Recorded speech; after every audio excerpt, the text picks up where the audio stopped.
بسم اللہ الرحمن الرحیم۔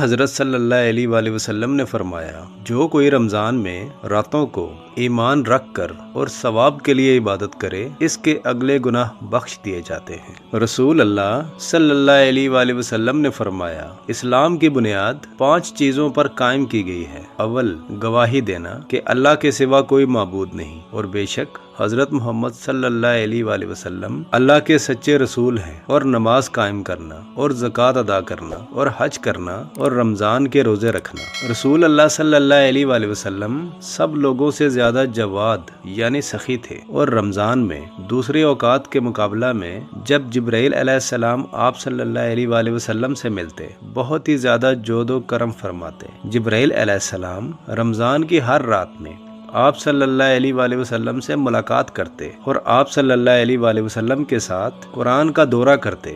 غرض حضرت صلی اللہ علیہ وآلہ وسلم لوگوں کو بھلائی پہنچانے میں بارش لانے والی ہوا سے بھی زیادہ جود و کرم فرمایا کرتے تھے۔ سبحان اللہ۔